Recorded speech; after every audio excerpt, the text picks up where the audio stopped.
We were approached by Cal Shakes a few months ago to take part in the partial development of Othello, and it just became really clear to us that this was a partnership worth exploring and that the ideas that they were putting forth were really compelling, and the kind of solicitation that they were inviting from the Muslim American community was something that I was really interested in facilitating. I've been thinking about audience engagement a lot lately.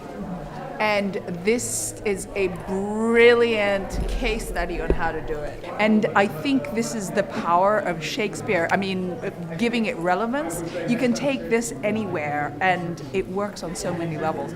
I thought that difference in space, so somehow it brought, everyone into the room a little bit closer. I love the staging. It was fantastically acted. For the space, it was directed really well. The sound was great. The use of the drum and the music and the singing, the stand-up comedy, all that. It felt as though it fit, even the way that the actors were dressed.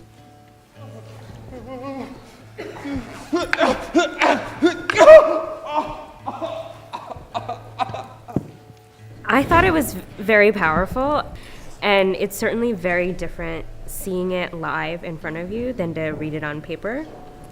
And what drew me to it was the intentional casting of Othello as a Black Muslim man and exploring what those identities mean and how they intersect. So justly to your grave ears, I'll present how I did thrive in this fair lady's love, and she in mine. It felt very accessible. It felt in every way like an accessible performance.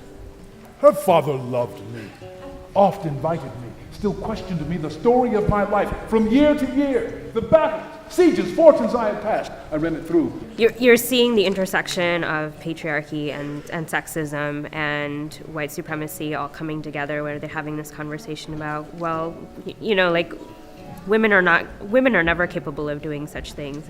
And Iago's wife says back, well, of course they are. But I do think it is their husbands' faults if wives do fall. Say they slack their duties and pour our treasures into foreign laps, or else break out in peevish jealousies, throwing restraint upon us. Or say they strike us, or scant our former having in despite. I think the first time that you see the domestic violence play out, where Othello hits Desdemona in a public setting, so it's, the fact that he's hitting her at all, but the fact that it's so obvious to everybody was certainly powerful. And then when you're sort of seeing him struggle with it, I cry you mercy then. I took you for that cunning whore. I feel like Shakespeare has been glorified to be, these universal feelings of jealousy and revenge, but actually, what about the notion of white supremacy? Iago represents that. He cannot bear the fact that a white woman is going to be with a black man. I have not revisited this since I was in high school, but I remember writing a paper in which I couldn't understand what motivated him. And then seeing the play, everything just made perfect sense. Senator, is all your family within? Are your doors locked? Why, wherefore ask you this? Soon, sir, you're robbed, your heart is burst, even now, very now, an old black ram is tapping your white ewe. Arise, I say, or else the devil will make a grandsire out of you. His perceived disenfranchisement of things he feels entitled to leads him to dismantle other people's lives.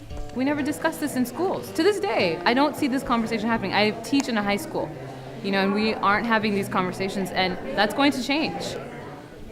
This has been such a great experience working with Cal Shakes. They really delivered on what they said they would deliver on in terms of really wanting this to be a real partnership and authentic collaboration and really bring in their voices. We felt their curiosity and generosity throughout the whole process. And so it's been a great model for us in terms of really seeing how arts and community organization can work well together, and we're learning a lot from it, and we hope that we could continue things like this in the future.